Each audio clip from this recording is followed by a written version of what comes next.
Hello, and welcome everyone to another lovely stream. Why do I always start these streams like this? I should find a more suitable introduction. Anyways, welcome. Today we're gonna continue Katawa Shoujo, a very normal visual novel that is quite interesting so far. We finally and we're finally out of chapter 1 and continuing on to Lilly's route. So that's where we start today.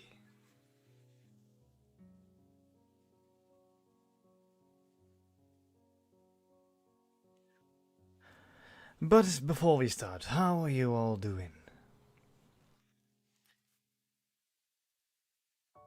My day has fared fairly easy.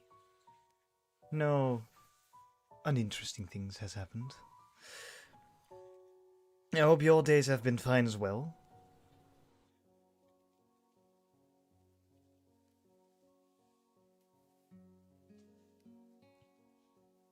Yes. I think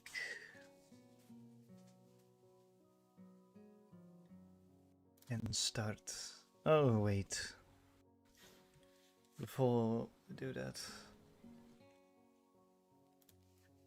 There we go. A continuation of Katawa Shoujo. A love story about accepting one's shortcomings and making do with them. Oh wait.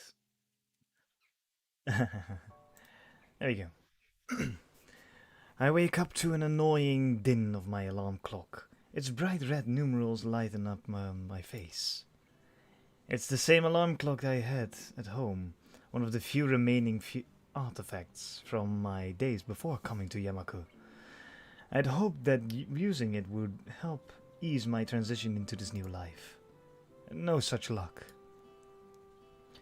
Groggily dragging myself out of bed, I wipe the sleep out of my eyes, then reach over to my desk and open a couple of bottles of medication strewn across it, and swallow a few pills dry. By now the process is starting to become automatic, something I should be glad for given their purpose. Feeling much more awake than before, I wander into the bathroom. While a shower warms up, my mind begins to wander as my new daily routine begins once again. The bright colors of the firework fill my mind, as do the two girls with whom I spend my time watching them. It feels strange to be moved by so much by people I know so little about. Then again, I suppose these aren't normal circumstances. At least I have someone to talk to now, aside from my schoolmate next door. With the time left before school begins today waning, I begin to get ready for class.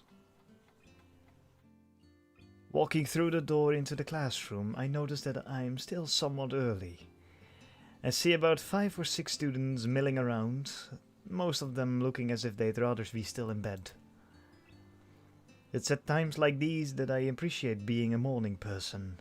That said, 2 students in particular seem just as perky as always. Hi Shizune, I miss ya.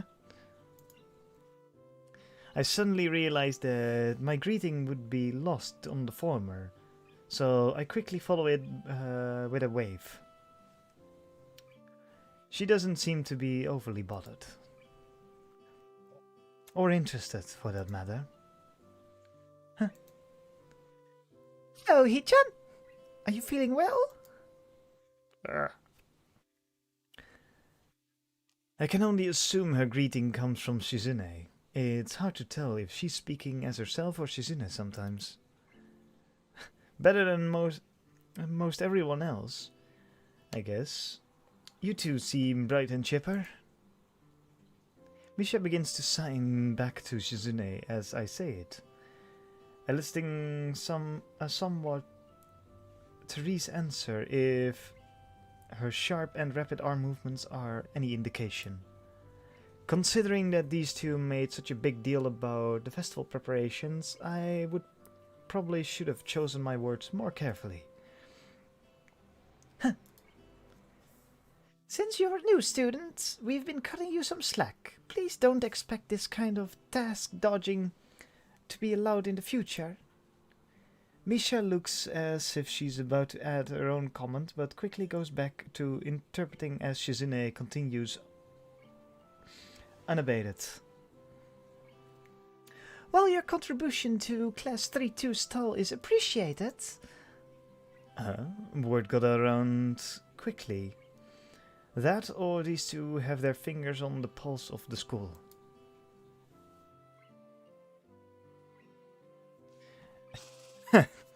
Hi, Vienna. How are you? Yes, Misha. Oh, she's angry. We would prefer your efforts to be focused on the task at hand, namely your own class. As such, I hate to admit, they do have a point. Before I can respond, though, Shizune adds something more, which draws a smile from Misha. Huh. Did you enjoy the festival, then? Lecture over, I guess. Yeah, it was good. Did you two enjoy it? Shizune gives a short nod as Misha grins and bounces her head up and down. And the contrast side by side is amusing. Out of the corner of my eye, I notice more students starting to trickle into the classroom. A quick glance at my watch confirms that they're a few minutes late. I look over to Hanako's seat and realize that she's already there, and contentedly reading a book.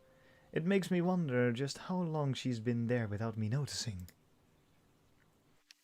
With heavy footsteps coming up the hallway, singling Mutho's arrival, our idle talking comes to an end, and I take my seat next to Misha.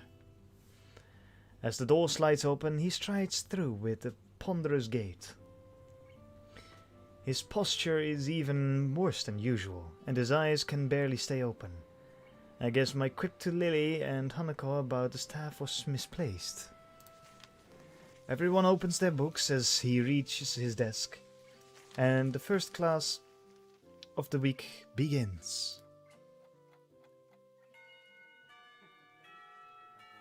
I rub my eyes as the lunch bell rings out, glad for the temporary reprieve from work. I'm entirely unsurprised when I look over to the door and see Lilly standing there, cane in hand, patiently waiting for Hanako. Considering her acceptance of my request to join them yesterday, I decide to spend my lunchtime with them rather than eat alone. Hanako moves surprisingly fast to meet her companion, and the two enter the hallway before I can catch up. Lily's head turns slightly, registering the sound of footsteps behind her. As Hanako notices and follows her lead, she almost jumps in surprise. Hisao. I mean, hello, Hisao. Hi, sorry I startled you. Lily turns to greet me, helped in her orientation by Hanako. Good afternoon, Hisao. Are you joining us? If it's no trouble, there's not much else to do, really. Lily gives a small nod, and as if to silently brush away any idea that it would be troubling in the least. We descend one set of stairs and walk down the hallway to the usual room.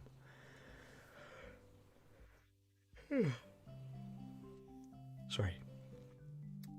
Our usual pay Our pay is somewhat quicker than the usual, thanks to Lily using Hanako for direction, rather than her cane and the railings. As expected, it's deserted.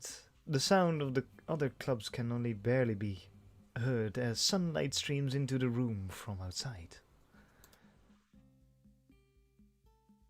Looking around the room, I notice a couple of empty easels popped up against the wall that I don't think were there before. The art club must use this room as an extra storage. Should I get the chess set out?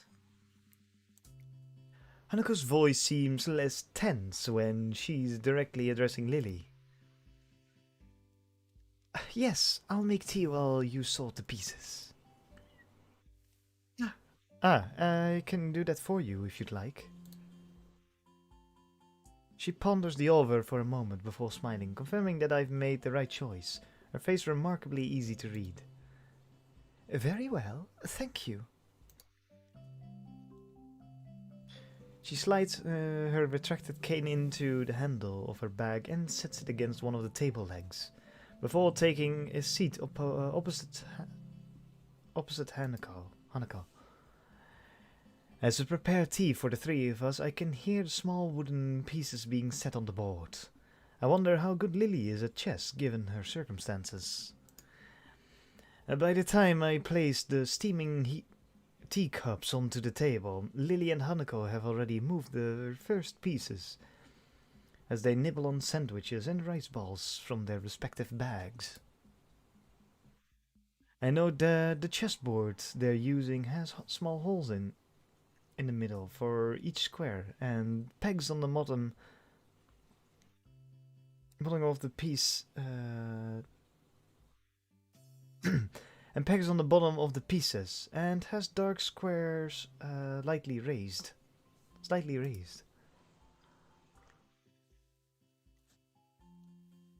Watching Lily's fingers skating over the board, tracing out the position of the pieces, makes me marvel a little at the simple ingenuity of the design.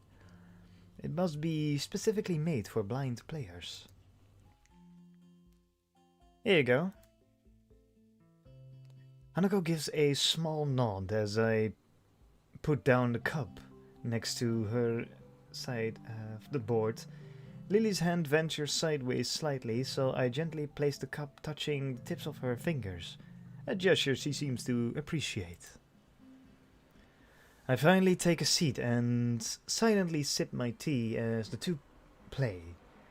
The contrast in their appearances while playing is interesting to watch.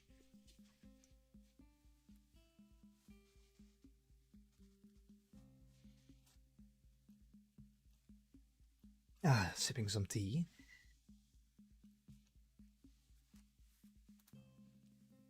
Hanako looks closely at the board, her face one of focused concentration. Lily, on the other hand, keeps her head level and maintains her calm neutrality. Lily's gentle voice addressing both of us as she continues to play. How's class? Now the festival's over? I look to Hanako to see whether she'll answer first, but I see that she's doing the same. Not great. Half the class seemed to be dozing off, even including the teacher, not to mention the test on top of all of that. Nope. Hanako quietly adds her own agreement with this. I could imagine that being a bit difficult for you, being a transfer student and all. Well, I think I did fine. Other than the shock of the test coming so early, science is probably my best subject. How'd you do, Hanako?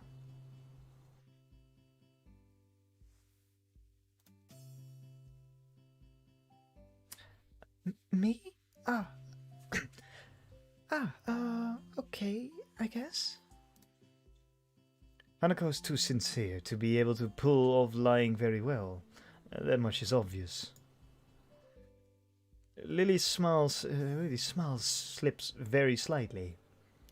From her reaction, Hanako mustn't be skilled enough at academics to do very well without preparation. How did your class handle it, Lily? It went surprisingly well. Actually, one of the students was absent, which was better than what the teacher expected. Only one of the students. With the topic all but run dry, the two concentrate on their chess game once again.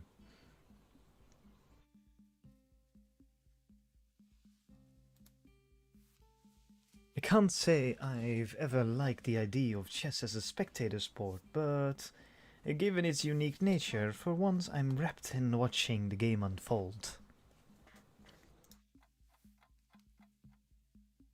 As time wears on, both of them demonstrate decent skill at playing the game.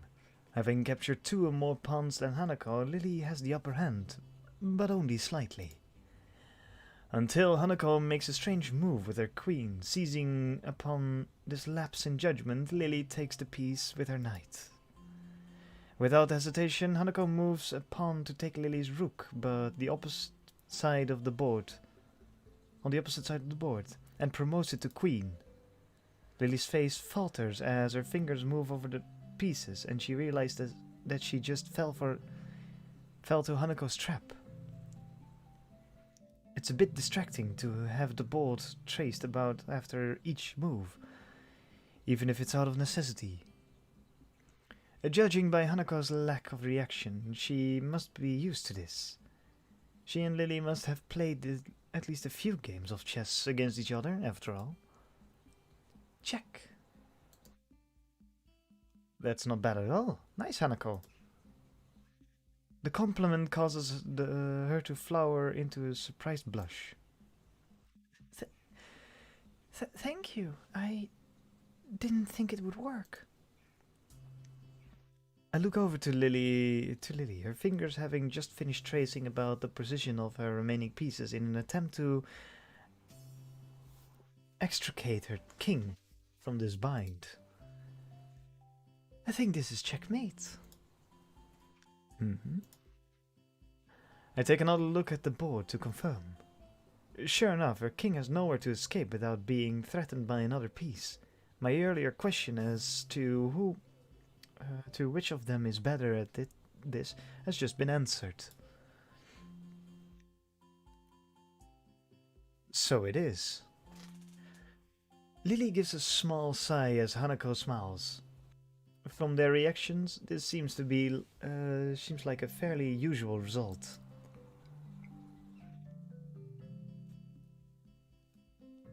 How long have you two been playing? Since I was young. Lily nods at Hanako's brief answer. Come on. Hanako taught me how to play soon after I met her. I can beat her every now and then, but that's a rarity. I don't seem to have the right mindset for it. That's... Oops.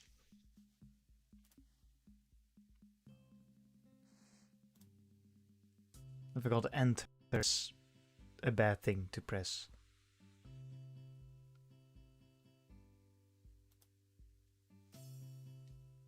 Okay, that's better.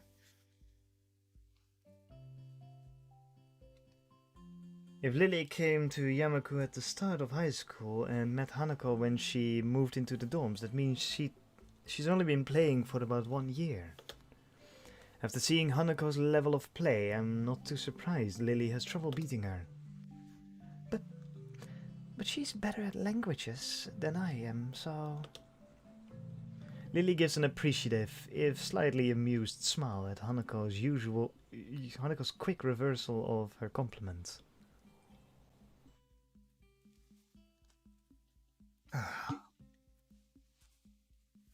Well, that's how it is. Much to everyone's surprise, the bell suddenly rings, heralding the end of the lunch break. That game lasted longer than I thought it did. Same here. I guess we'd better get back to class. Hanako is already in the middle of packing up, so I take Lily's bag and offer it to her. To my surprise, she takes it and nods, but then places it back down on the table. Hisao, may I make a request? Sure, go ahead. Would you mind if I were to quickly feel your face?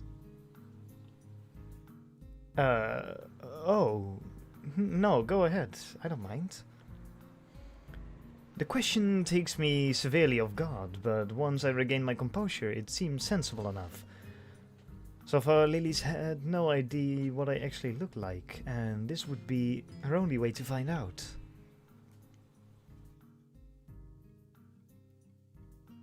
Lily raises her right hand, which I take in mine, and guide her to my face before letting go. The room is entirely silent as Lily's hand moves over and around my features, from my chin to my cheeks to everywhere else. I expected this to feel a lot more disquieting than it does.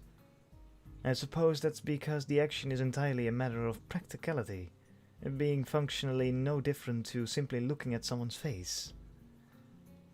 Her hand is soft, but what takes me by surprise is the length of her fingers. Not to mention how sure even the slightest of her movements are. I have no doubt that her level of tactical feeling would be far beyond mine. Her hand briefly runs through my hair before retreating. I'm sure that every inch of my face has been committed to her memory. It's only now, too, that I realize Hanako has been silently watching this the entire time. Thank you for letting me do that, Hisao. And if I might add, I think you are quite handsome. I blush a little at her remark, before raising a questioning eyebrow. But if you can't see, how? Just because I can't see doesn't mean I don't have my own preferences. We better go. Yeah, that's a good point. I guess we'll see you later then, Lily. Walking through the hallways back to our classroom, I noticed that Hanako seems quieter than before, but also more comfortable. Lily, her hand on Hanako's shoulder, seems to pick up on her assured pace as well, smiling as they walk. If I could spend the rest of my time at Yamaku like this, I don't think it'd be so bad. All that's needed for joy are small exchanges of happiness after all. As I reach my desk and set my bag beside it, I realize something, or rather, my stomach does. I was so busy with those two that I forgot to buy lunch.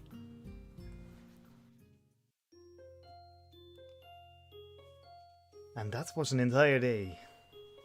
Days go by a lot quicker once you're out of the prologue.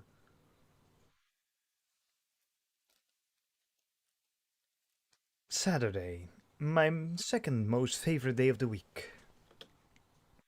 This is almost entirely due to the fact that the day with the second least amount of school, with class ending at the beginning of lunch. I open my door confidently, myself being more than confident of being able to get enjoyment out of the fine weather and shorter class length. I confidently stride down the hallway, down and the stairs to the lobby of the male dorms.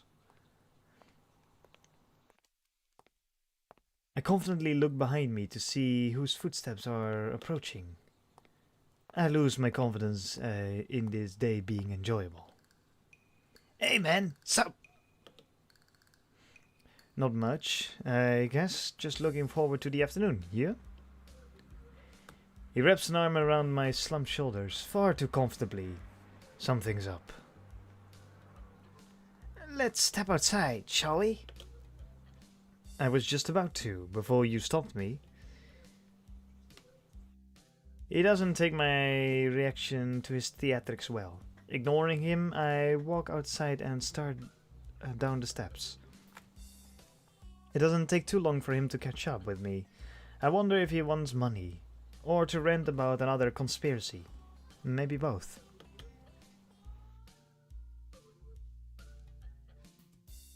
I've got a bone to pick with you. Uh-huh. It's about that blonde. You know who I'm talking about?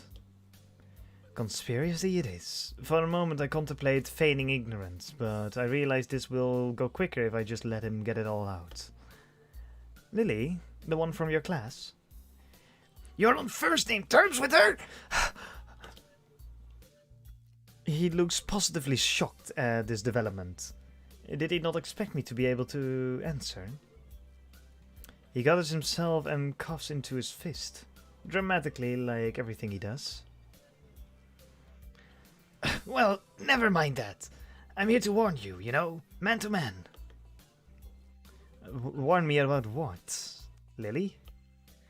Yeah, you don't know her, man.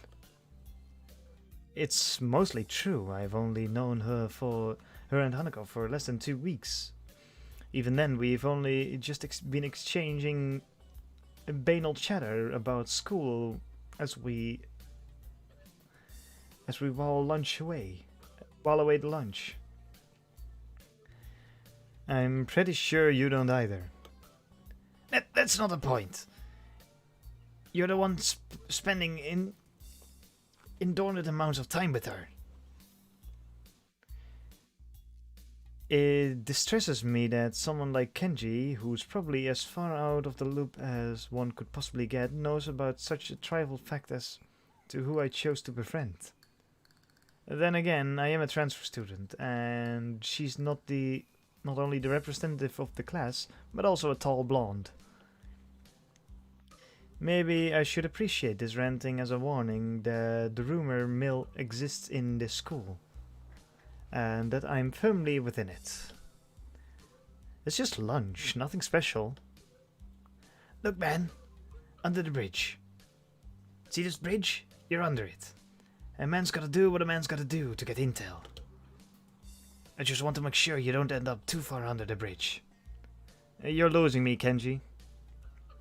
It's okay. Lots of people get lost, and that's why I'm here to help. Just be careful around her, okay? She looks all harmless on the outside, but I've heard shit. Bad shit. You know the student council, right? He seems to involuntarily shudder as he says the words. Putting him and Shizune together in a room is an amusing mental exercise. I wonder if they've met. Yeah, Shizune and Misha are in my class. I seem to have dodged the draft, though. Good man, good man. But this blonde, she was there, in the student council, right? Damn, there. I see. And... she's not there now. Huh? Seriously, think about it. Something must have gone down. I stopped walking for a moment, giving the idea more thought than I probably should have. I would explain that fight. It would explain that fight the two had, at least in part. Wait, no, not really. Even if leaving the student council, would need a catalyst. In the end, it doesn't explain much at all, other than the fact that their feud goes back some ways. I guess you have a point. I'm not seeing how that really affects me, though. Okay, now feel this one. Lilly's foreign, obviously. Obviously. Now what nationality is she? I opened my mouth to give the answer, but I realized that I have none. In fact, I've given the matter very little thought. Given that she has no accent and acts perfectly Japanese, I suppose it never really seemed important. Now that he mentions it though, I am rather curious. To be honest, I don't know. Maybe English? They like tea? Nice. I probably shouldn't resort to stereotypes, but that's the only lead I have. You're not think you're not thinking. Luckily, you have me here to think for you. I'm not sure if I want that. Gee, thanks. He brushes off the quip effortlessly.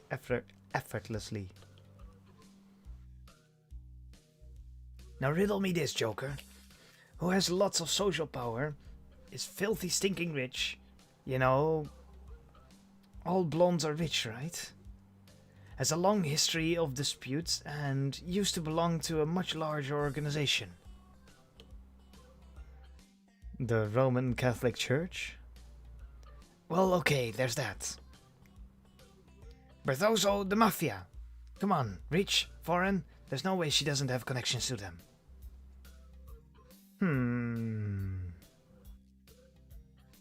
You're rich and foreign, I might not know, but... Tall blonde, definitely Mafia. I have reason to doubt the logic of his deductions, but he shows no sign of stopping.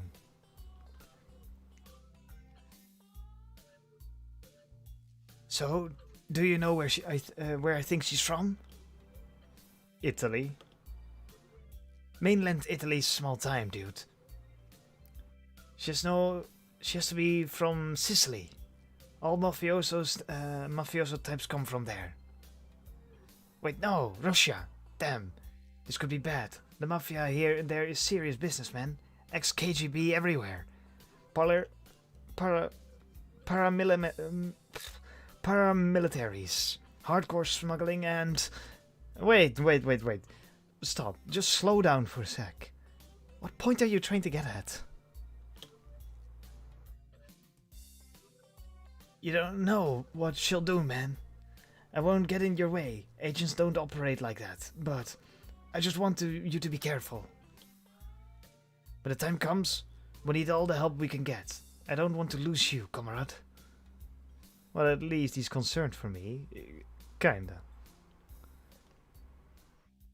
I wave goodbye to him as we separate, out of a respect to our respective classes, but I'm not sure that he sees the gesture. Piling my books into my bag, I catch a glimpse of the library books I borrowed last week. I might as well return them, considering they took all 2 days to finish. I briefly consider inviting Hanako along to the library, but she's already gone. It'll probably be better for my studying if I'm alone anyway.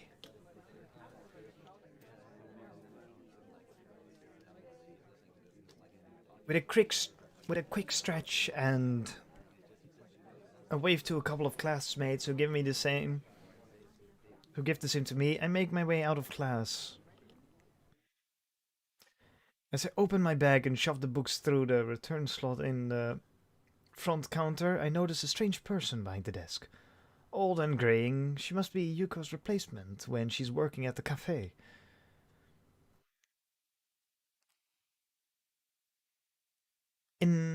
I begin looking for a free table, a task made somewhat difficult considering that despite there not being many students in there, they're all sitting at their own tables. Noticing a familiar head of hair, I walk over to one near the braille section.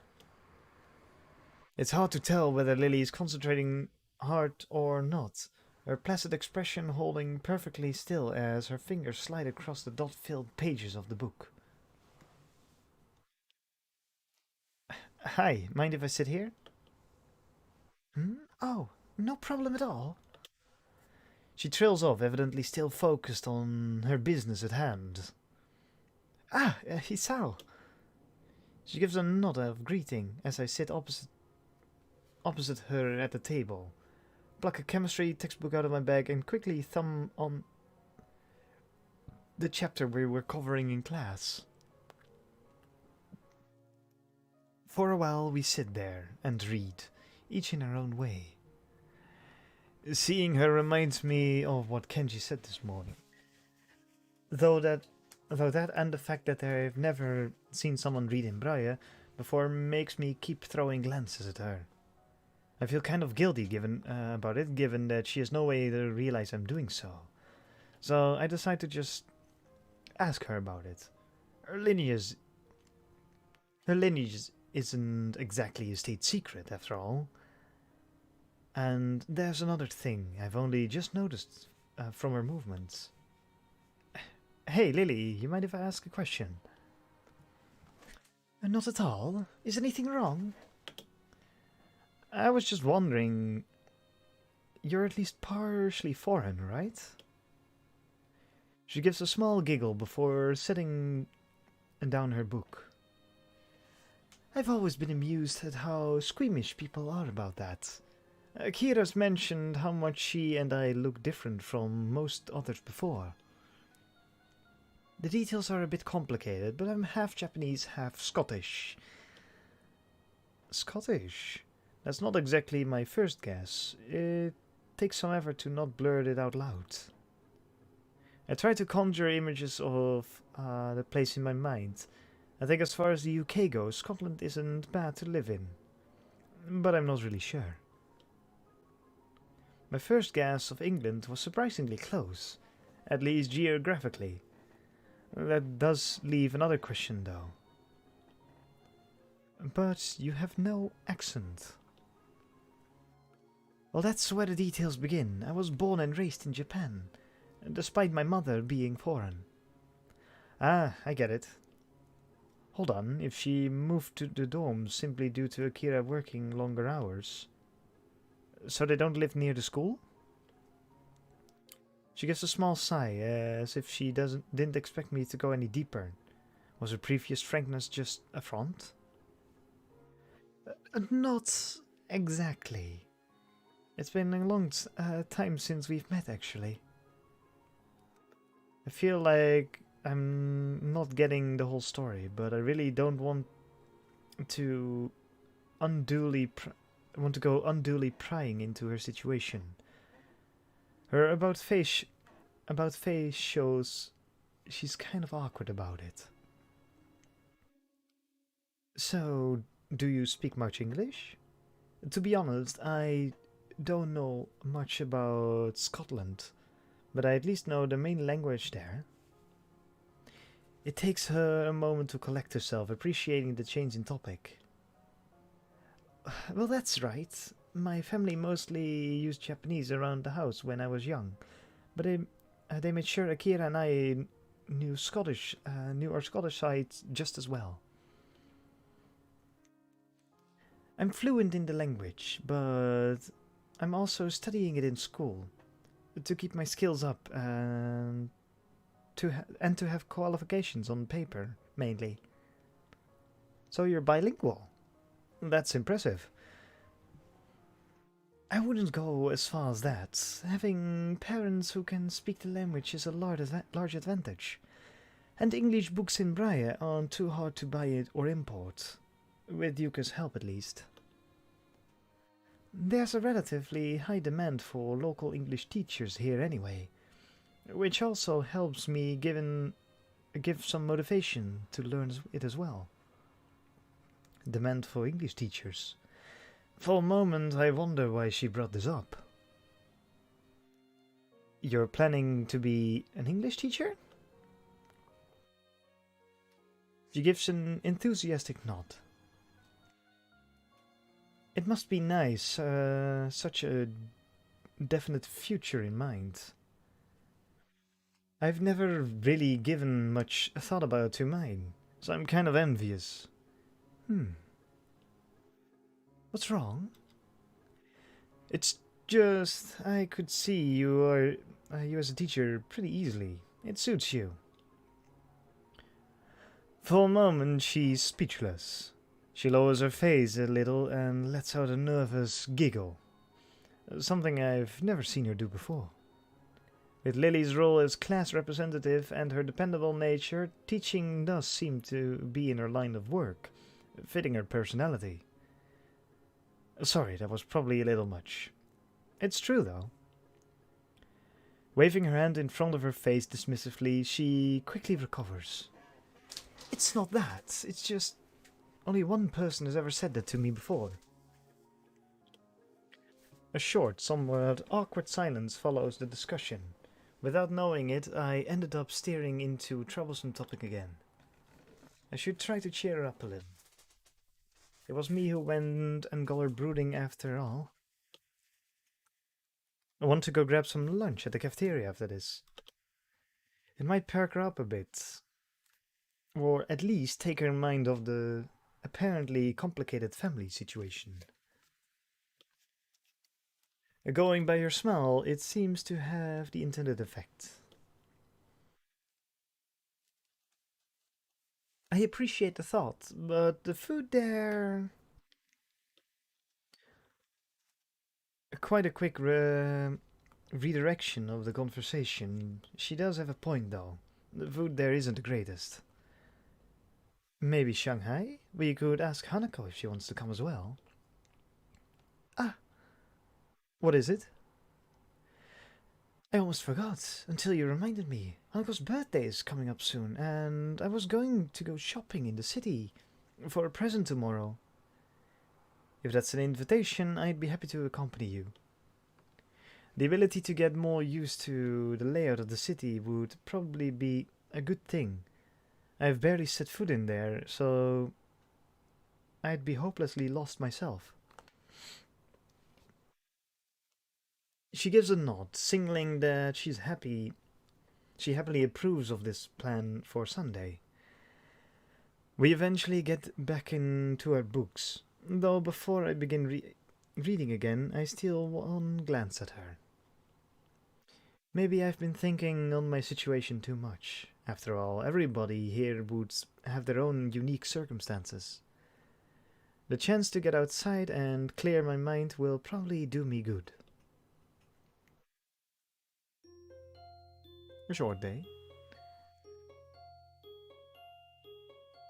Bum, bum.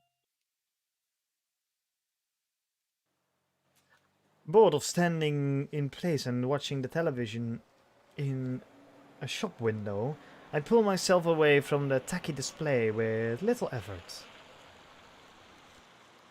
After living at Yamaku, the city seems like an entirely different world. No running in the halls. Calm and orderly conduct is to be used at all times at the classrooms. The students are to exit their rooms after checking both directions for oncomers. Elevators are reserved for movement-impaired students. Single file on stairs. Compared to such strict, almost regimental standards, the city's shopping arcades might as well be a strange country. While the school may have its fair share of hustle and bustle during the festival, the outside of the world is much different. It's strange, having lived in a metropolitan city before my accident. This should feel more natural than Yamaku and the surrounding town ever could. Yet it feels foreign. Somehow the elevated walkways and tall buildings, each adorned with billboards taller than any three people, don't do anything to distract me from the passing crowd's reactions. Lilly keeps one hand on my shoulder and the other holding her cane, which taps the ground with a metronome-like steadiness. Looking over to her, that neutral smile of hers still holds. Having only seen her school uniform, I'd not have recognized her as she sat on the bench waiting. I'd not recognized her as she sat on the bench waiting for me to come. If not for her cane propped up against it and her distinctive hair. I can't tell whether they're glancing at her due to her height, her foreign looks, her obvious blindness, or all three. And not that any of those would make the situation any less uncomfortable than it is. Do you have any ideas of where to look first, Isao? Her soft voice breaks me out of my line of thought. I can't imagine that she's failing to notice the attention she garners, but she seems unfazed by it. I get the feeling she's the type to enjoy walking outside, so she might be used to it by now. Not really. This is my first time in this city, so I've no idea of where to go.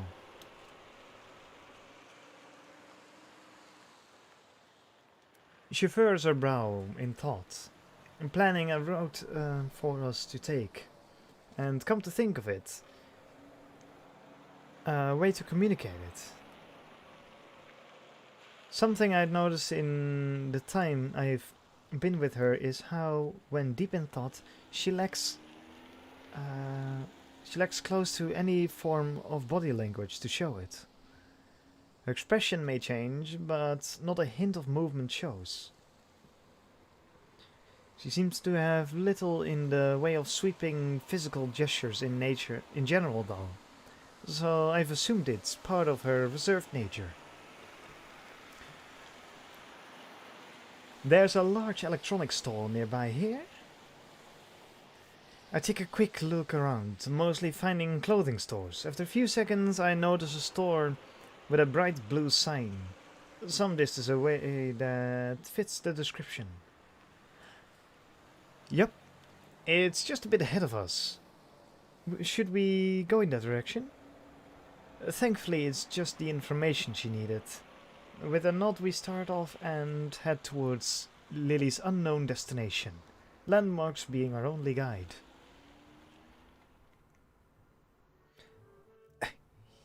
Here you go.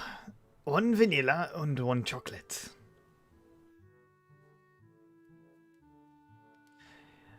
I hand the money over to the counter and take the cones on the railing that's Lily's sitting on. To the railing that Lily's sitting on. I can't believe I let her trick me like this. She not only led me to an ice cream stall, but also got me to buy her some. At least she gave me some money for hers. Sure enough, she's patiently waiting where I had left her. I guess she was planning on making the day an event, rather than a simple shopping trip. I call out to her and slowly place the vanilla cone in her outstretched hands, being careful to make sure she has a good hold of it before letting go. At least her tastes are fairly normal. I was worried she'd asked for some weird flavor when she first asked. Here's the change. It's okay, keep it. I moved to protest, but realized the futility of doing so after such a small amount. I slipped the coins into my pocket, supplementing my meager allowance ever so slightly. Lily shows no sign of wanting to get up, so I take a seat beside her and start eating my own ice cream.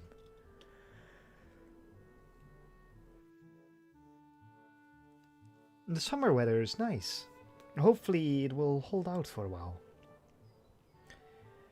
You too? I'm beginning to think I'm the only person who prefers winter. I contemplate her statement for a long moment. Yeah, I think you might be. It draws the intended reaction. She's cute when pouting. Still, I can't imagine what's so good about the winter. You can't go out without bundling up and you still freeze anyway. I used to live further north where there'd be plenty of snow to play in, so it's a little nostalgic. I don't like the heat very much either. At least you can wear a skirt, so don't complain about that. She gives an amused giggle as we both get back to finish off our already melting cones. I idly sit and watch the crowds going by as we eat, catching bits and pieces of the conversation. Looking to Lily, I see her dutifully licking her ice cream from the top downwards, blissfully unaware of the fact that it's beginning to melt. It's melting. Where? Down a bit. She lowers her mouth from the top of the cone, but has no idea of exactly where the ice cream's dripping. What follows is a game of guiding her left and right until she finally finds it. To any onlooker, this must have seemed absolutely bizarre. A girl with her eyes closed, turning her cone over and over as the guy next to her gives her instructions. A strange variant of childhood blindfold games, maybe. In good time, we finally finish our treats. And while away the time conversing casually. Caught mid-sentence, Lilly perks her head in her trademark manner. It's an unmistakable sign that something caught her attention. Ah. What is it? Is Akira somewhere over there? I think I heard her. I raise an eyebrow as I look in the direction she's facing, somewhat doubtful of her ability to pick out Akira's lone voice in the din. Sure enough, the blonde girl in a suit can be seen through the tiny gaps between people walking every which way. I raise a hand and wave, trying to catch her attention. Sato! Hey! Sato! She stops in her tracks and looks towards me, evidently noticing my calls as she does. I notice someone walking beside her. I can't get a good look at whoever it is, though, before the two begin walking towards where we are. As they reach us, Lilly and I stand and dust ourselves off. Akira? Hey, you two? She nods towards me, a gesture which I quickly return. My gaze shifts towards the young girl next to her, and our eyes meet. As they do, Akira plops a hand onto her head, a move which doesn't seem to faze her. I don't believe we've met. I'm Hideaki. Pleased to meet you, Isao. A guy's name, huh? Guess I just dodged a bullet there. He bows somewhat restrained by Akira's hand being on his head. Oh, Hideaki is here too. Are you well? Akira's been taking very good care of me here. Thank you.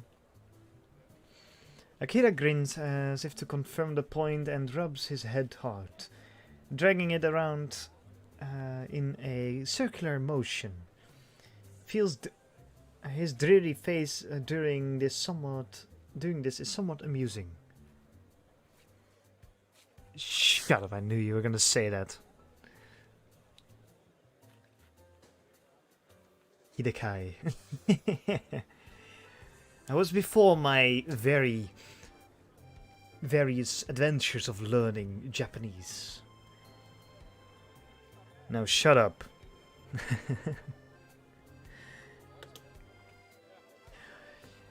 Hanka's out on business again, so I'm just taking care of them around town for today.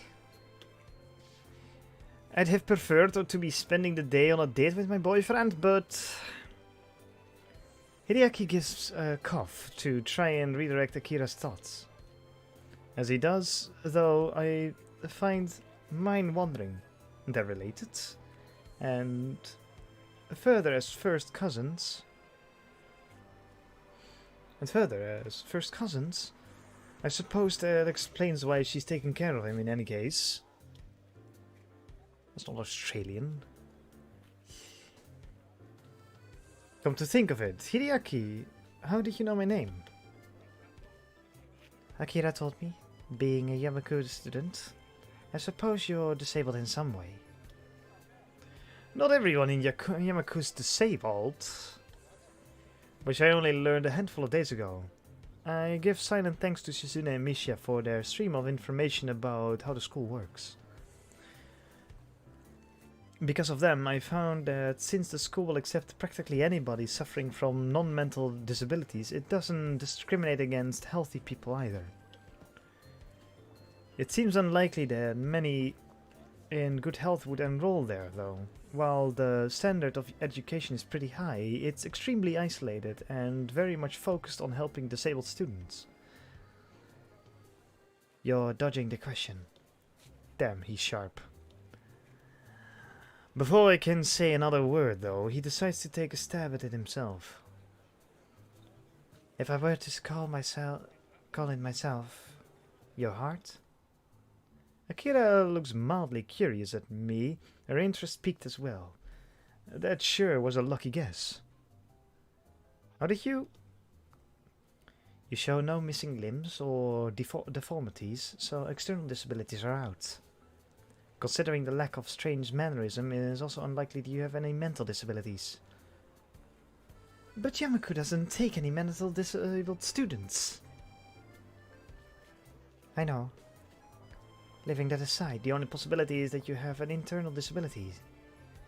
I didn't know which one you might bear, so I guessed correctly as it turns out, and your reaction confirmed my guess. More than a little bemused, I look to Akira. She grins and shrugs, obviously taking some enjoyment out of her partner's deductions. He's sharp, yes, but more than a little unsympathetic. Logical, but lacking in tact. His attitude reminds me of Shizune in a way, as do his looks. May I ask why you're staring at me? Surely I'm not as unusual a specimen. He does not know he... Does he not know he looks unusual? How unusual he looks. I could overlook the spats and clothing just being coincidental, but the ribbon in his hair is too much. That's entirely beside the point, though. Sorry, you just remind me of someone. Akira gives him a sharp jab with her elbow. I told you you're not that much different from her. He coughs into his hand to try and maintain an upright, serious demeanor. I see you've met my sister, then. Perhaps my full name might help you. I'm Hideaki Hakamichi. You are probably thinking of my sister, Shizune Hakamichi. Ah, so he's Shizune's brother. Wait a minute, if Hideaki is the son of Akira's uncle, and Shizune is his sister, then that means Lilly and Shizune's fathers are brothers-in-law. Therefore, Lilly and Shizune are first cousins? Lilly groans in uncharacteristically unrestrained manner. The reaction earns an amused smirk from her sister. The enmity between the two just took another meaning. I had thought it simply a matter of difficulty of communication between the two, but a family feud makes things much more complicated. You can choose your friends, but you can't choose your family. She gives a half-hearted shrug. She mustn't give as much as a weight to the two's conflict as I do. Well, that's how it is. What are you two up to anyway on this fine day? We're shopping for Haneko's birthday present. The day will be coming up soon, so this is the last chance we'll have before school starts again for the week. Akira makes a strange face, as if Lilly had just said that the sky wasn't blue and the clouds were not white. Isn't her birthday the 10th next month? Yes, why? Is something wrong? Akira's face seems to collapse. It's an utterly unbefitting expression for someone so rowdy and headstrong. The folks didn't call you yet? As Lilly shakes her head cluelessly, I look at Hideaki to see if he knows anything about this. A simple shrug is his only answer. For a moment, Akira ponders what to do before smiling once again. The fact that she can hide her emotions so quickly and effectively is unsettling. Hey, Shorty!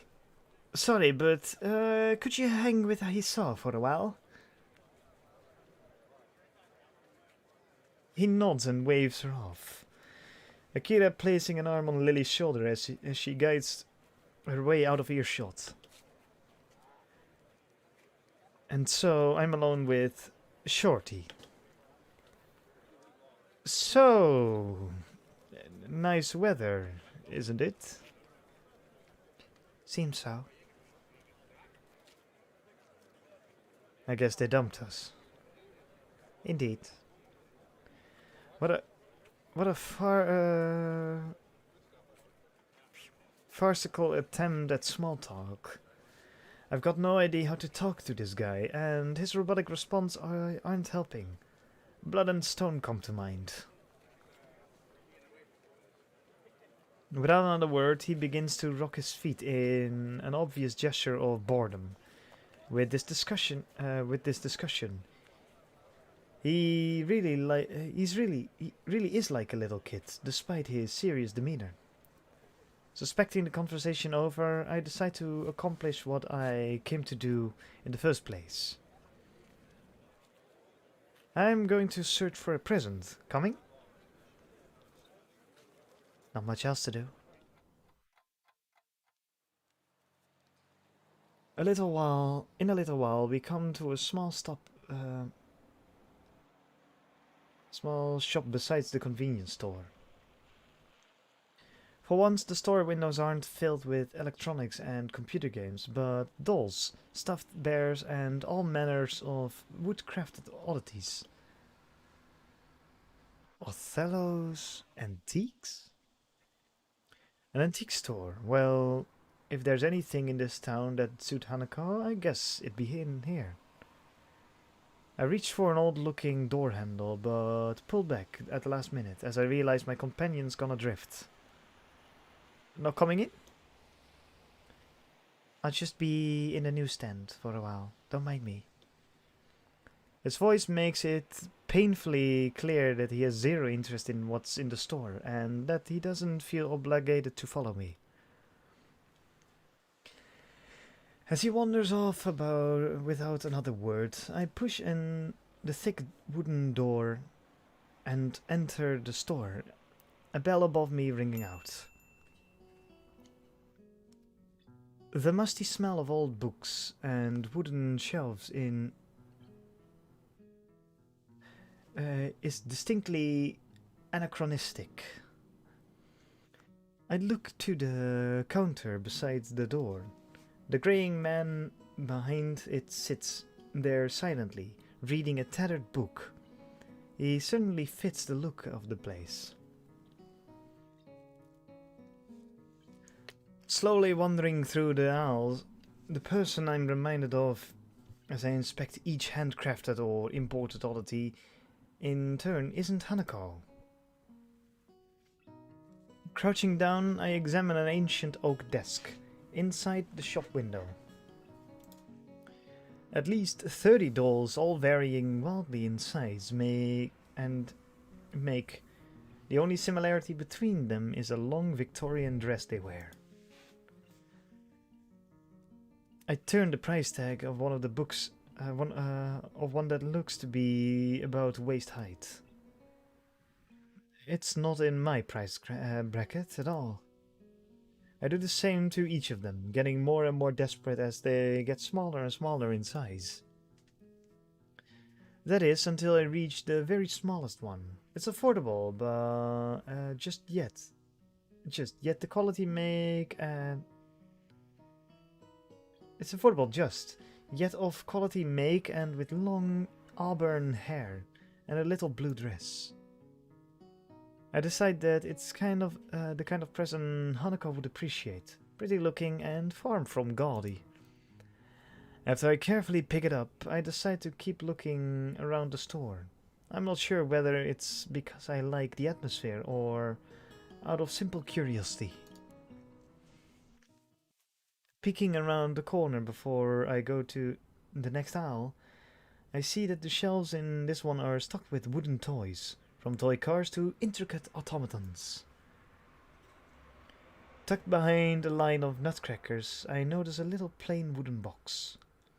It feels surprisingly light as I pick it up with my free hand. The lid only needs the smallest movements to pop open.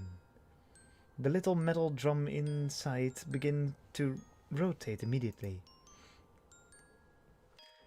For seconds on end, I simply stand there listening to the palm-sized melody. As it plays, I take the tiny price tag in my fingers and bring it up to my face. The minuscule cursive writing takes some effort to read. It's affordable, sort of. Grimacing slightly, I close the lid and make my way to the counter with the doll and the music box in hand. When I lay the two on the counter, the man behind it sits up and takes stock of them. He doesn't hide very well his surprise at someone of my age buying them. It's painful, but I hand over the money for the two and leave the store with a small opaque bag in hand. Hideaki being there takes me by surprise. Oh, hi, I thought you'd be at the newsstand. Akira gave me a call. She's waiting for us at the fountain with Lilly. At least that solves the issue of trying to find them again. We head off back to the fountain. Hideaki's accumulated posture and presentation despite his appearance make for a strange contrast even as we walk. Lilly and Akira stand there waiting for us. Their faces hard to read. Hey, you ready to go, Shorty? Hideaki's mood seems to improve as he rejoins her. Oi, see ya, Lilly. It's all. Tell Hanako I said happy birthday. We will. Bye. Goodbye, Akira. And with that, the two disappear into the fracas of the afternoon city crowd. Turning to Lilly, I notice she's carrying a small bag. It's now that I realize why her disposition felt different from before.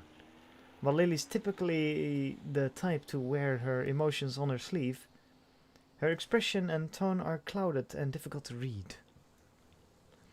It's more than a little off-putting, but given the effort she's making to hide her emotions, I doubt she wants to be concerned on why she's feeling this way. Already bought a Hanako a present? Yes, have you? Yeah. Shall we head back to the bus stop then? Okay. There should be a bus back to Yamaku pretty soon. And with that we begin to walk. It feels strange compared to before. Lily's hand on my forearm feels unusually tense and the whole atmosphere is extraordinarily awkward. The silence continues for a long while. I don't really like seeing her like this. Hanako's birthday is going to have to be held earlier. Is the 4th going to be alright for you? I have no other possible obligations anyway, so I reflexively nod. Only afterwards I do remember that doing so is pointless, and quickly answer also by speech.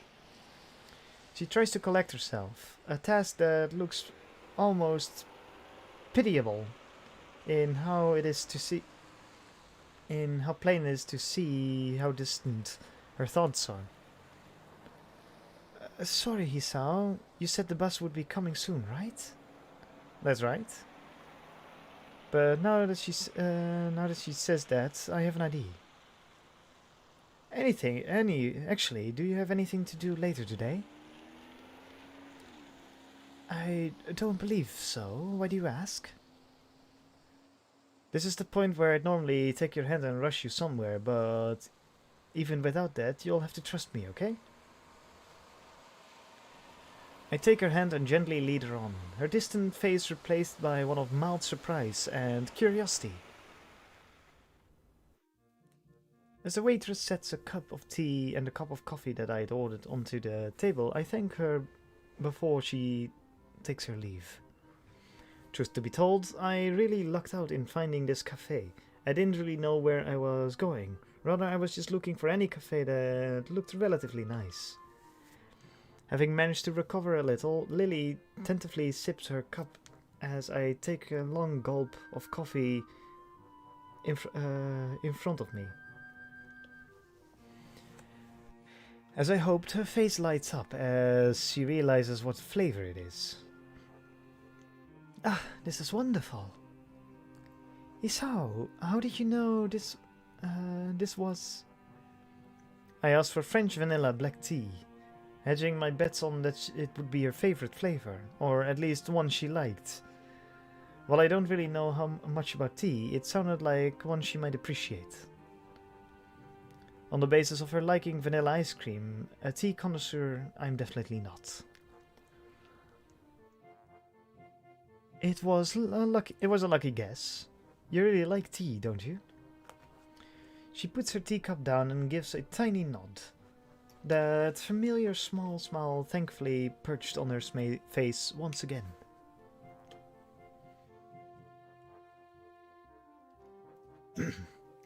Drinking tea is calming, I think. With the amount you drink, are you sure you're not addicted to it? Caffeine addiction is pretty common nowadays. Did I ever say I wasn't? She lets out a giggle as my head drops. We all have our vices, I suppose, and there are worse things to be addicted to. French vanilla black tea, huh? I'll have to remember that.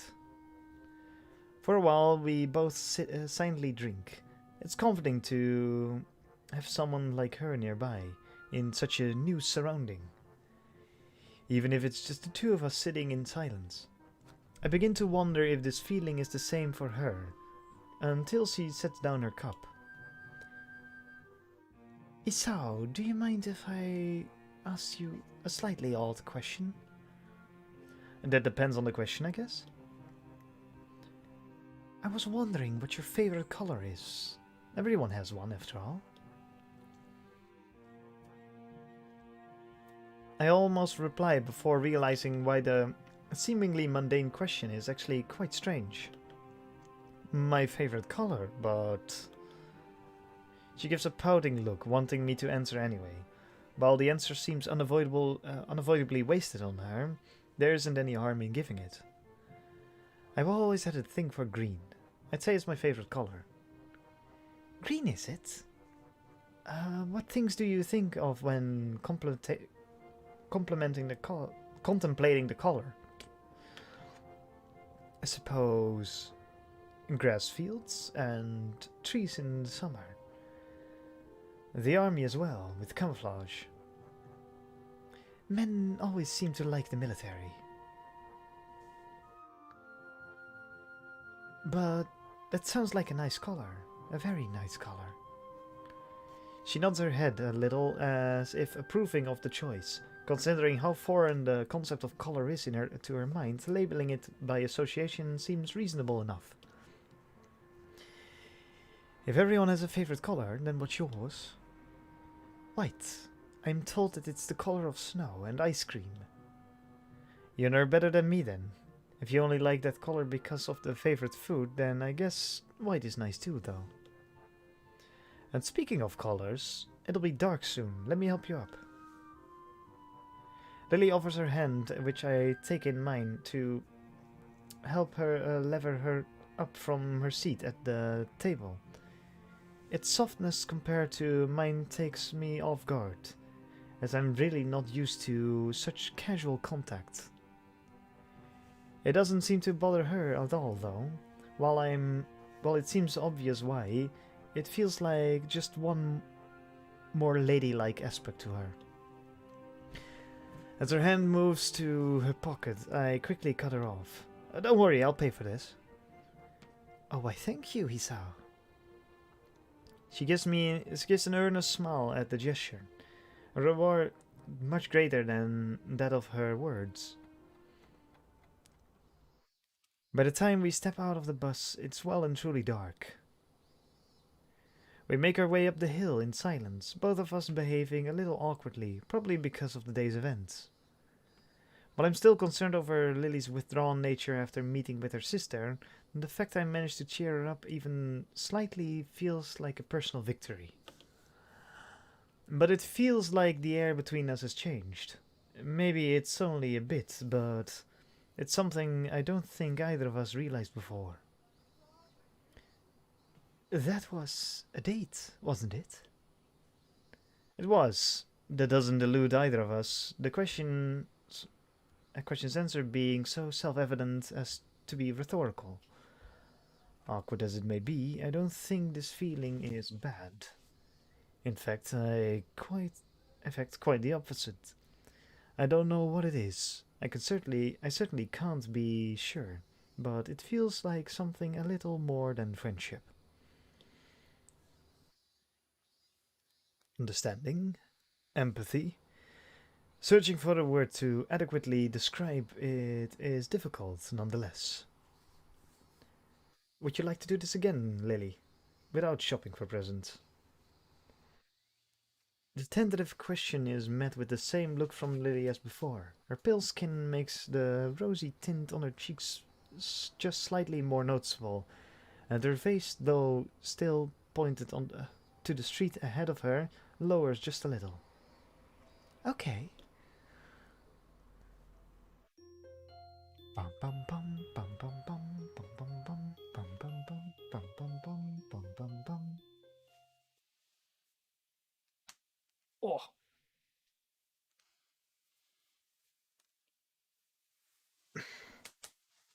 I walk down the girls' dormitories, my school bag in hand. A doll lies inside, carefully placed on top of the small box. I've been carrying the box in there for a while now, still not sure of what to do with it. This whole situation, come to think of it, is bizarre. Well, I've known of Hanako's upcoming birthday party for a while now. I had no idea of exactly what the celebration would be until I found a single note left in the abandoned tea room earlier today. I hold it up and read it again, double checking the instructions. The plain black handwriting's fairly legible despite Lily's blindness. Clearly, thanks to considerable effort and care. Hisao, we'll be holding a tea party. We're holding a party at my place. Please come at 6 o'clock to room 225 in the girls' dormitory. Sorry for notifying you this way, but I have class representative duties. Lily, Sato. Not reassured, I continue walking down the hallway until I reach Lily's dormitory room. I hesitate for a second, but eventually give 3 sharp taps on the door. A brief and muffled exchange of words can be heard from the other side. Listening closer, I can just pick out Hanako and Lily's voices. As they finish, Lily calls out, "Might that be Hisao?" "Yep, got the note you left for me." "You can come in, the door's unlocked." Glad that I managed to get the right room, I press down on the handle and let myself in. As the door swings open, my greeting to them is stolen from my mouth.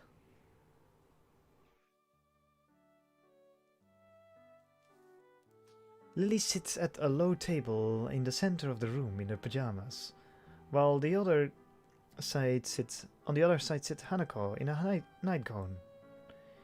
Being dressed in only my normal school clothes, I feel quite out of place. I steal a quick glance at the lovely sight of the two, my eyes tearing themselves from Lily's long, thin, and pale legs, only with a measure of reluctance. Hi, I think I brought everything that was needed. She smiles and nods. I wonder if she's even aware of the pleasant sight she makes. The thin, dark blue silk of her pajamas really suits her, accentuating both her eyes and their curves. The curves of the eyes, of course, because the eyes are the most important thing. The look on her last night, that tentative and almost shy demeanor, seems all but replaced by her coy nature. It's nice to see her confidence returned, though I can't help casting my mind back to how she looked back then. I look to Hanako, who nervously sits opposite her in her nightgown. It isn't a surprise that she'd wear something so conservative, though. It definitely looks cute. Hi, Hanako. Happy birthday. Thank you. She's unusually skittish, despite the fact that she's warmed up to me considerably over the weeks we've come to know each other. This is a pretty unusual situation, I guess. Feel free to take a seat, Isao. I'll just pour you two some tea. Sure thing. Lilly takes the steaming red teapot from the side of the table and gently pours the contents into our teacups as I take the seat beside them, setting my bag against the nearby wall.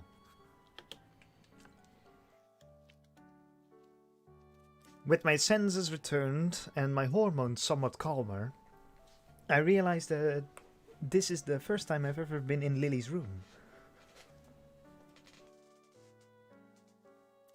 The first thing I notice is the ambient smell, just slightly different from that in mine. Probably faint perfume or nail polish. It could be anything of a girl's, really. Another is the plain nature of the room, visibly beige walls and smart yet unadorned cabinet. The lack of posters or wall hangings is distinctively utilitarian, something I should have anticipated given her blindness. The only thing that really seems out of the ordinary is several piles of books sitting on the floor, each reach from roughly knee height to waist height. Some of them have printed titles, others are entirely blank except for dots of braille.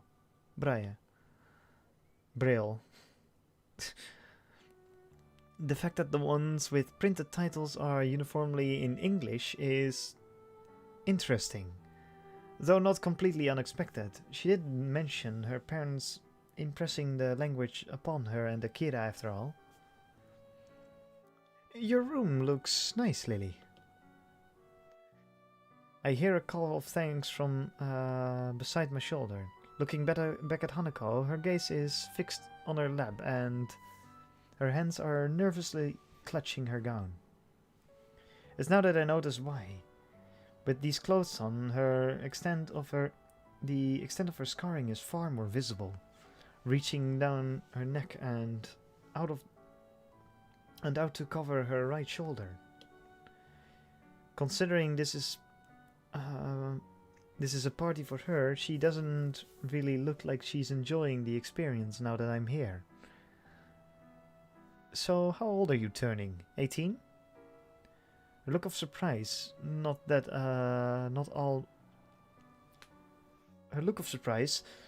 all helped by her total lack of skill at hiding her feelings, shows that she was trying to mentally tune me out.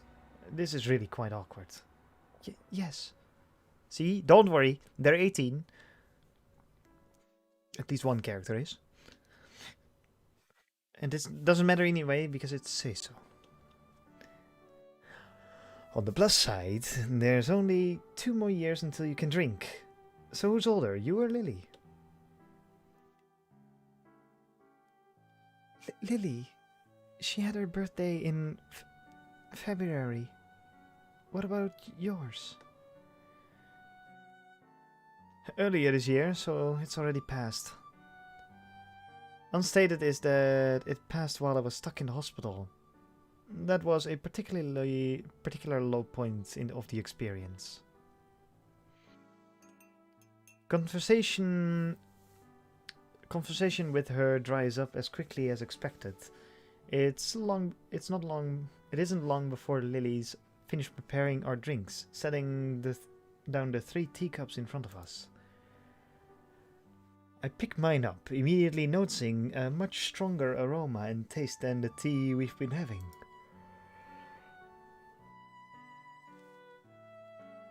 Huh, it tastes different than the tea we have at school.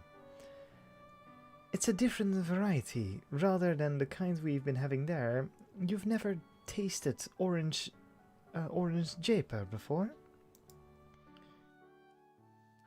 Not that I can remember.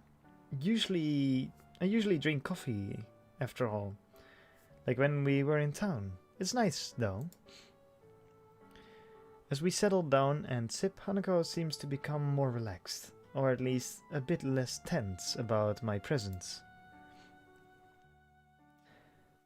We all finish our cups at about the same time, with Hanako failing rather badly at hiding her anticipation for the cake that is sitting to the side, begging to be eaten. Come to think of it, I'm feeling very eager myself. First things first, though. Lily? Yes, now is good. Each of us knows exactly what the other means. I lean sideways and dig around in my bag for the doll I brought Hanako as Lily gets up and retrieves her gift. Hiding our gifts behind in our hands, we present them both on the table at the same time. Happy birthday! Hanako silently sits looking at them for seconds on end, out of sheer surprise. My little wooden doll, repleted with Victorian-era dress and a little hat, lies next to a light brown and fluffy stuffed bear from Lily. She clutches at her gown as she moves to speak, not taking her eyes off the modest presents. Thank you, Lily. And he's how? My voice begins to crack as Lily reaches forward, wrapping her in a soft embrace. The sight of Hanako holding Lily tightly is heartwarming. So much, though, that I couldn't wipe the smile off my face even if I wanted to. As Lily gently rests her face on Hanako's head, she speaks so quietly and softly that I can barely hear. Happy birthday, Hanako. Happy birthday! I'm being third wheeled. Hanako gives a small nod, holding on to Lily for a time before breaking off and wiping an eye. I guess that for Hanako, simply having anyone, to be there and love her would be special. The fact that Lily and I can now share that role for her is something I think I will always be grateful for.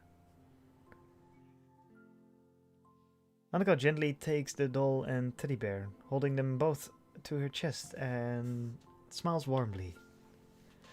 For a long time, all 3 of us simply sit in happy silence. The quiet is not broken until Lily's soft voice beckons. Shall we have the cake then? The proposal is met with 2 looks of unhidden anticipation. No argument for me. Okay. Where's the wooden box that you bought? This is a scam. Phew, that was good. I contentedly sit back, both Lily and Hanako looking just as satisfied with the food as I. It took some effort, but we managed to finish off the cake in one go. I don't think I could fit any more. I think next time I'll buy a smaller cake. Hanako and I give a chuckle, but I can't help noticing that come this time next year, we'll have graduated from Yawaku. That fact is somewhat depressing, since I finally feel as life is starting to get back into some kind of order. Idly looking around Lily's neat and orderly room, her books catch my eye once again. This may be a little impetuous, but my curiosity gets the better of me. Besides, I don't think she'll mind in any case. Hey Lily, do you mind if I take a look at one of your books? You're quite welcome to, Hisao. That said, if you can overcome 2 language barriers, that I will be quite impressed. 2? Braille and Braille? Oh right, English. She gives a nod. I knew you were studying English, but I'm also amazed that you're this proficient at it.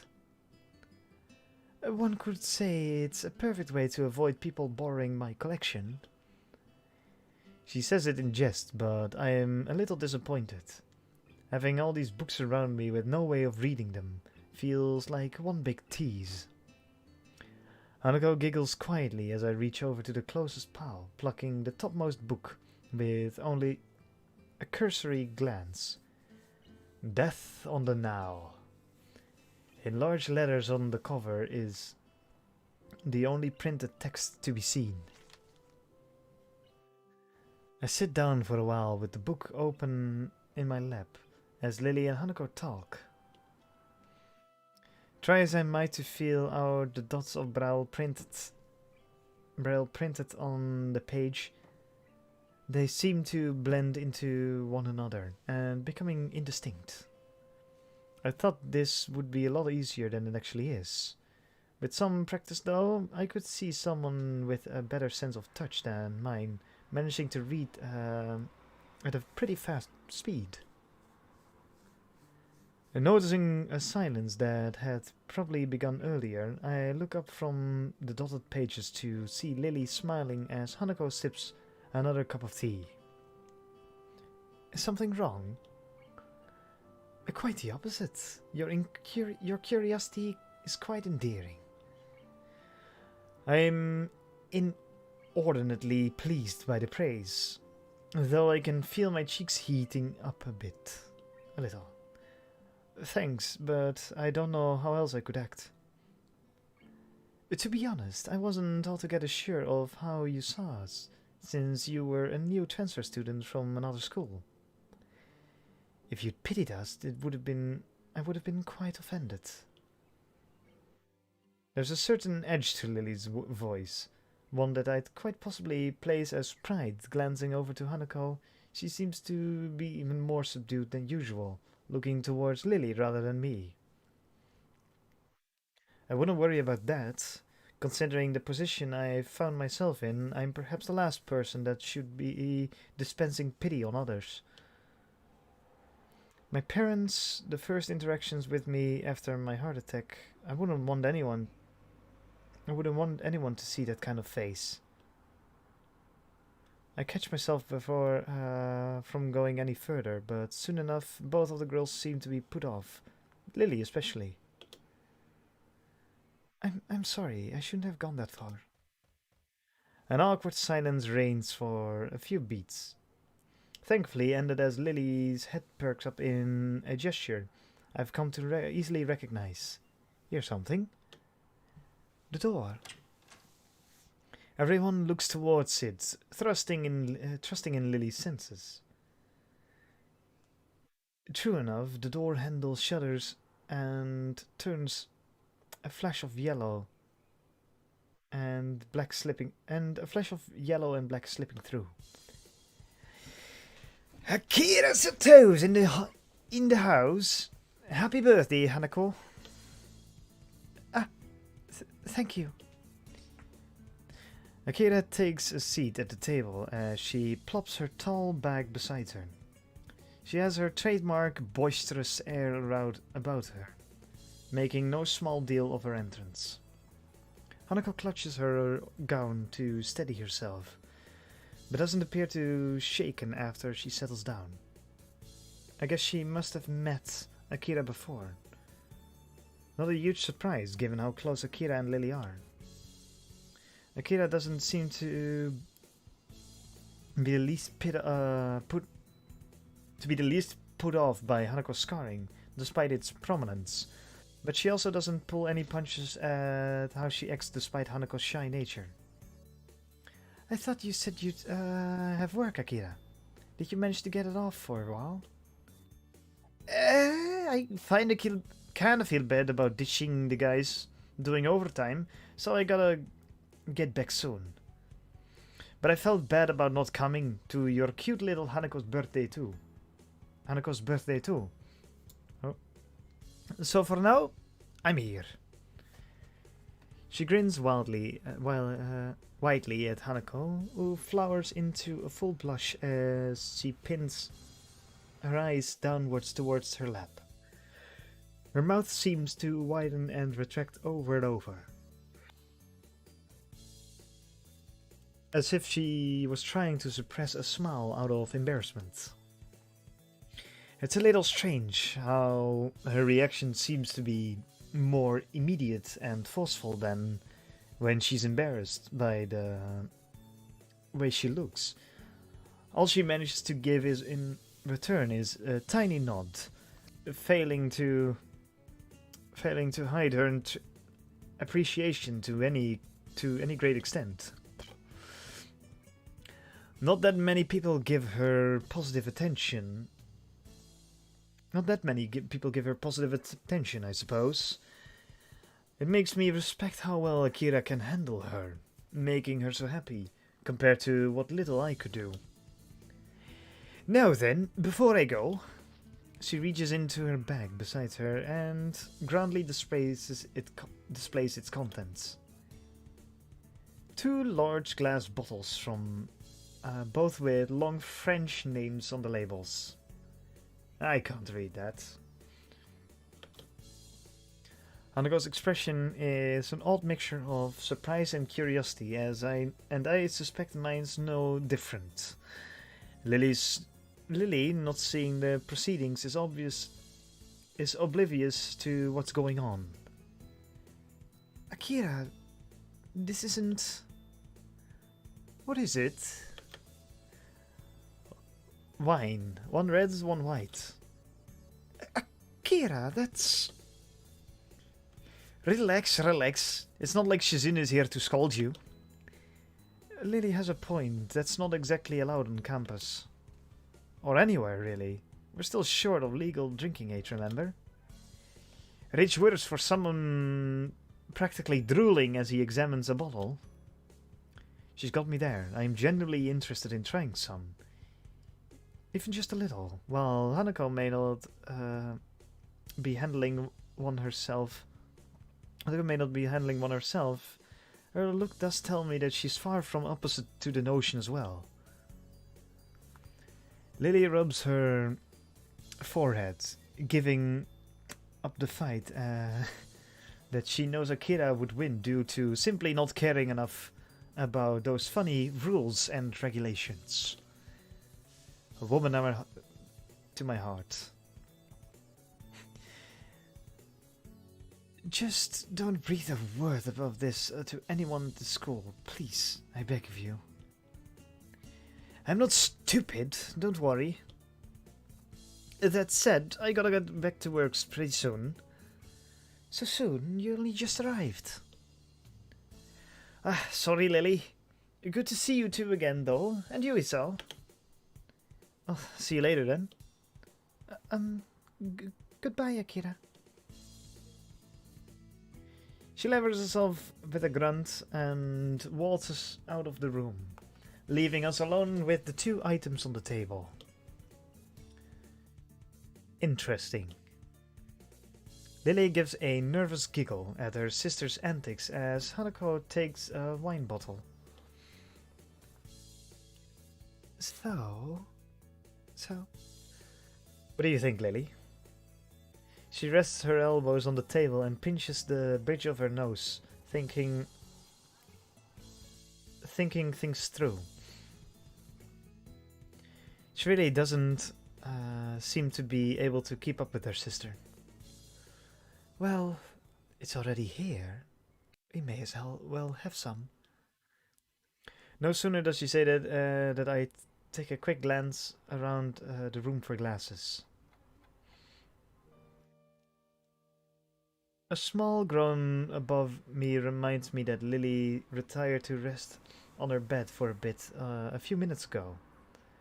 Almost completely drained of energy, I managed to stand up and drag myself to the side of the bed, sitting down and leaning my back against it.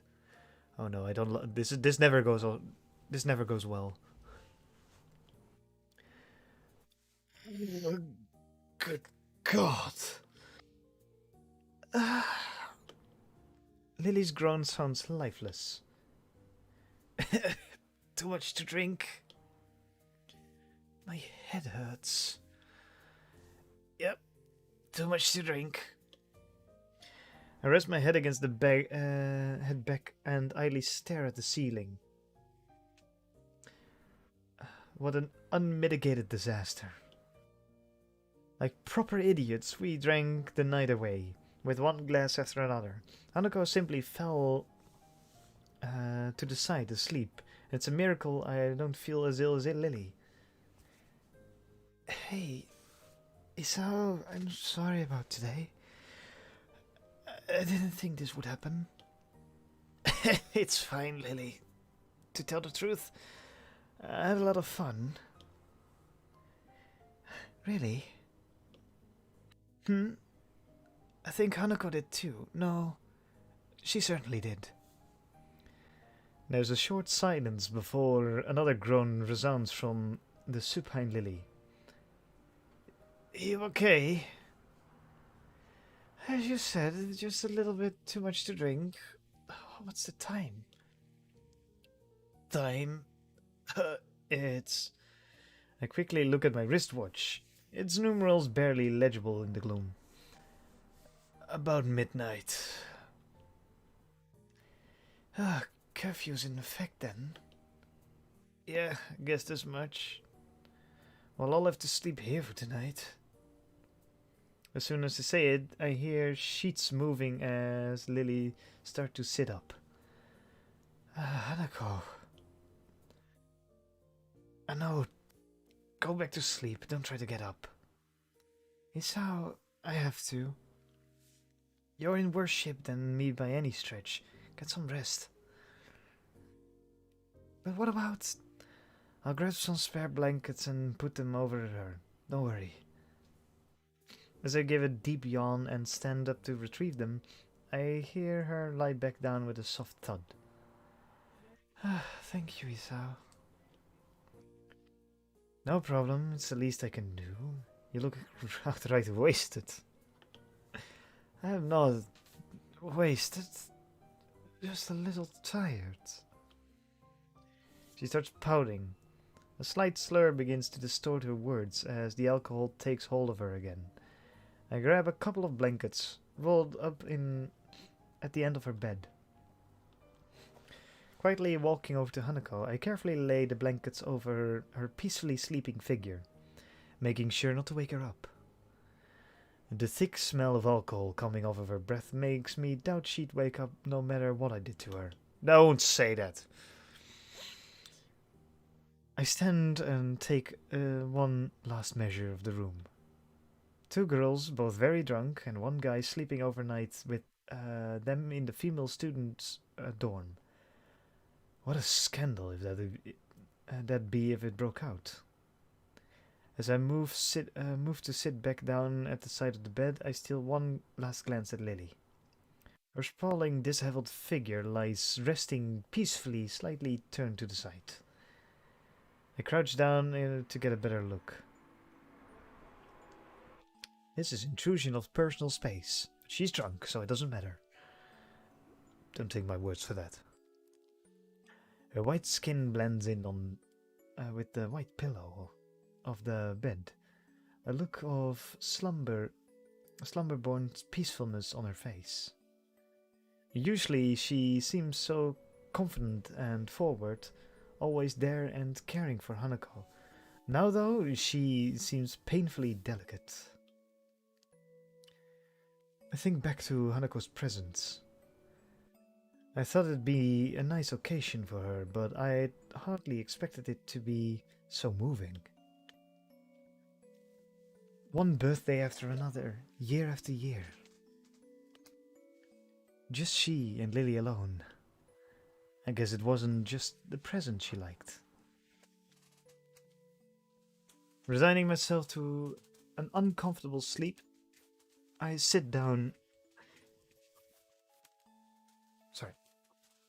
I sit down at the side of the bed once again and rest my tired arms beside me. Hey, Hisao. Lily's voice is so quiet I can barely hear it. She must be on the verge of sleep. Yeah? Thank you. Thank you for what? For being here. That's okay. As I hear a deep breath, it's obvious Lily's gone to sleep. After closing my eyes, it doesn't take long for slumber to take me as well.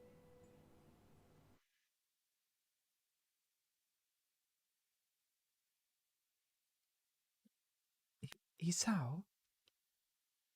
Isao, are you...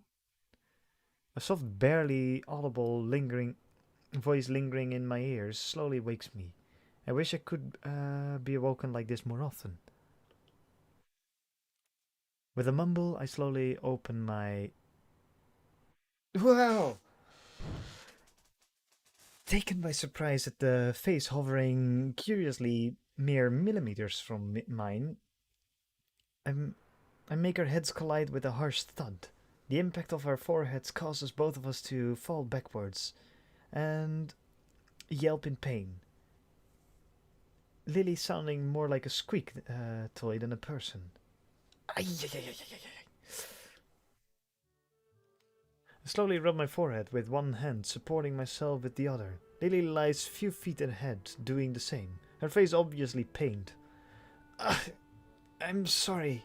Your face was kinda close and I acted on reflex. You okay? Oh, my head.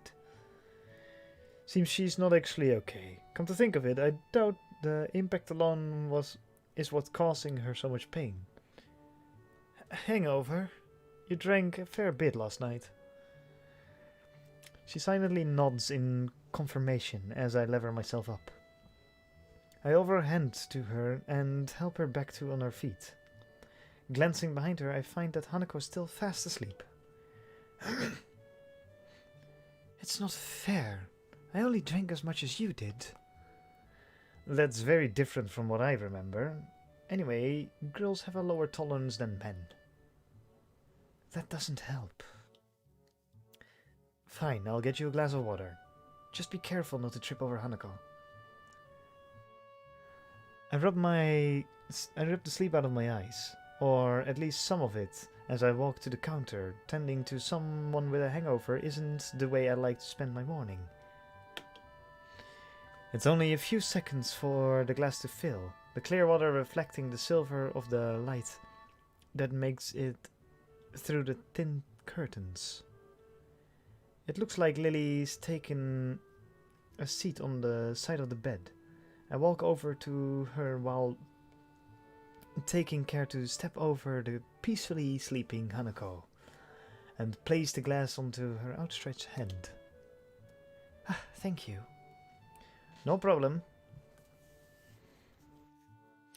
I take a seat next to her, the soft bed having a much surprising amount of give. She drinks slowly and methodically. A long silence passes with only Hanako's soft breathing to be heard.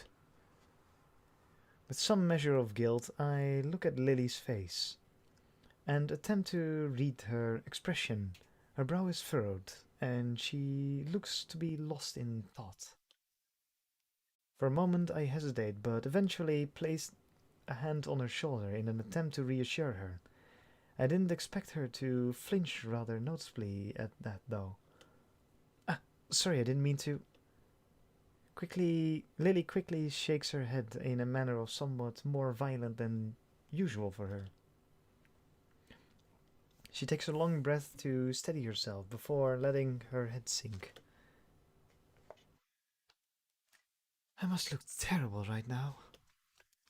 I moved to protest, but quickly realized that it would be futile to do so. That said, I want her to open up more. If you want to talk about anything, I'm here. Lily gives a self-deprecating snort, as if to mock her own emotions. There's just a lot happening right now. I'm sorry for being so strange recently, especially back when we were in town. Even now, I'm a bit confused about everything. Believe me, I know how it feels. She smiles wistfully, resting a cheek on the, the backs of her fingers. We're a couple of broken young fools, aren't we? Come on, don't say that. Come graduation, we'll have to move back into the real worlds. Then we'll be old broken fools. The real world. Sometimes I surprise myself with the way I think about things. I guess the strange, divorced feeling of Yamaku and the surrounding town compared to the outside world still hasn't become natural. Maybe it never will. It's strange in hindsight being isolated from society like this. Doesn't feel as bad as it probably should. A wry, a wry grin on her face, Lily seems to share the same sense of amusement at the idea. Eventually, her smile drops. I'll be going back to Scotland for a week or two, soon. Is that why we had to reschedule Hanako's birthday party? She gives an affirmative nod. You'll be able to see your family again, at least. You're not looking forward to it? I haven't met my family in 6 years. I don't even know how to act around them anymore. Wait, what? My mouth hangs open as I try to process what she said. If she's 18, that means she'd only been 12 when they left. I may have seen very little of my parents, what with them both working long hours, but that's... I feel utterly useless, so I'd struggle to find some way to respond. That's... But why? Why did they leave, or why are they inviting me and Akira back? Both, I suppose. My father's business has its headquarters in Scotland, and Whoops. And an executive position became available for him there. In the end, he had to move permanently. My mother followed him, but Akira and I stayed in Japan for the sake of both Akira's job within the Japanese branch of my father's company and my education. As for the latter, one of my aunts is gravely sick. Ah, I'm sorry. Don't be, it feels strange, really.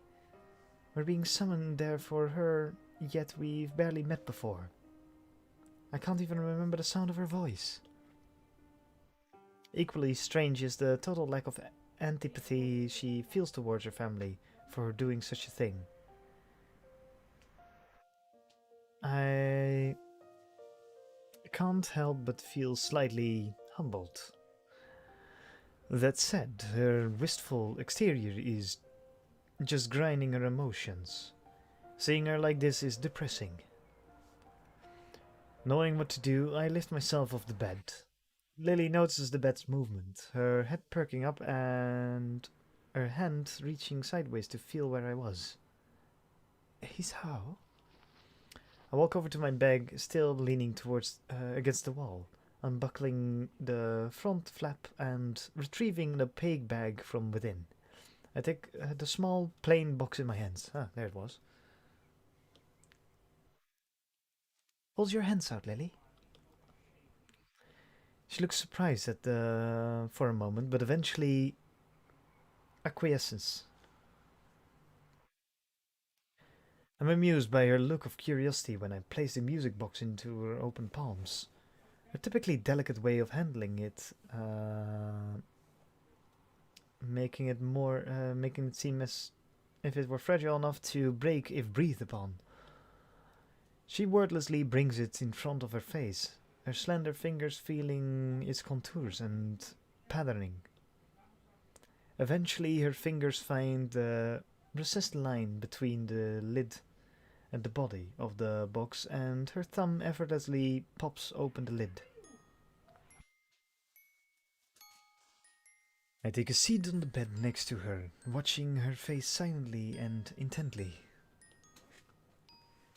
She sits completely motionless as she listens to the diminutive, tinny melody. Her mouth just slightly open. It takes a long while before she closes the lid with a small snap, bringing the curtain down on the miniature performance playing in her hands. The smile on her face, gentle and wistful, shows that I made the right decision.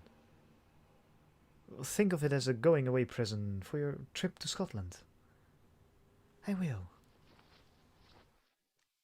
A restless shoveling can be heard from the floor in front of us, the sound of having woken Hanako.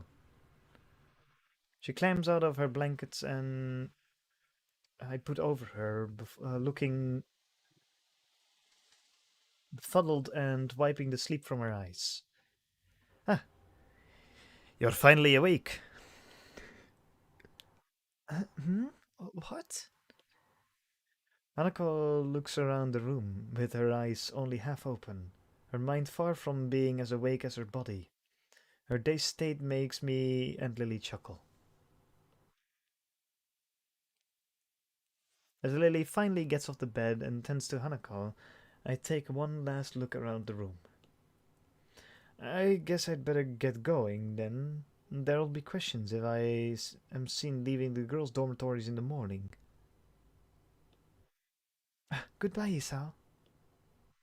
Oh, goodbye. I stand and walk to the door, picking up my somewhat lighter bag along the way. After I leave the room and enter the hallway, though, I hear Lily's footsteps behind me. Hmm? What's wrong?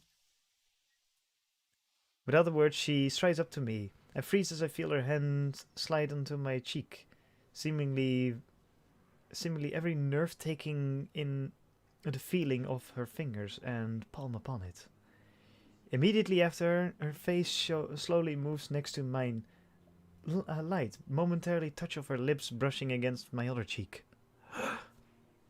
Oh, mo- for a moment, everything seems to stand still. I absent-mindedly bring my fingers to my cheek, as if to try and recapture that fleeting feeling. Lily, that's my thank you, Isao. Thank you for your present. Have a nice day at school. And with that, she disappears behind her door and gently closes it. The muffled voices of her and Hanako audible through it, much as they were yesterday night. I think I'd be hard pressed not to have a nice day after that. I walk away with a certain spring to my step. I think there were some people around that glanced at me emerging from the girls' dormitory building, but I find it difficult to care. Oh,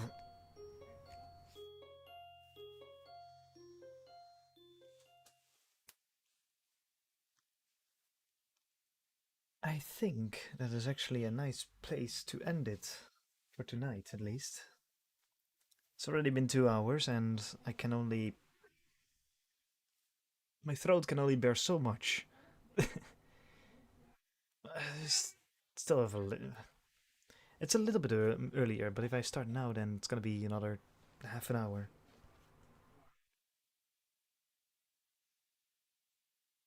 Hmm.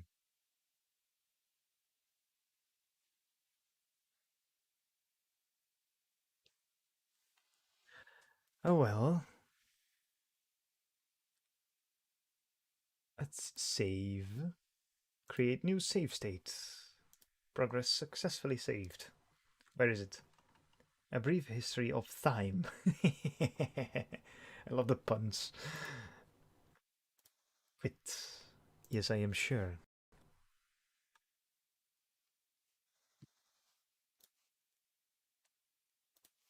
There we go.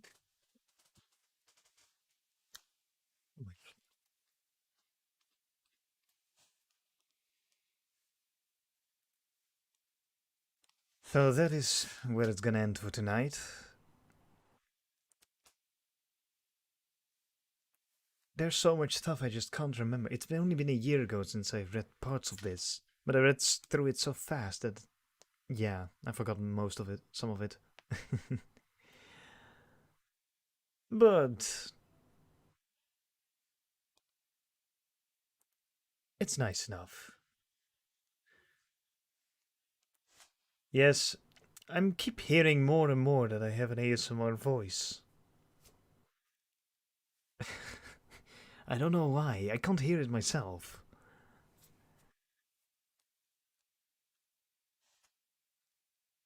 Maybe if I become a big streamer or VTuber one day, I'll do just like all the girls ASMR streams, and I'll be there just reading a story in a relatively soft and deep voice.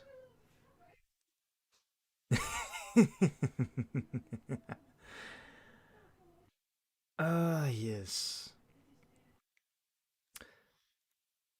But anyway, I think that's going to be it for tonight. I I don't know what day is it today. This 22nd. When does the Steam Summer Sale start again?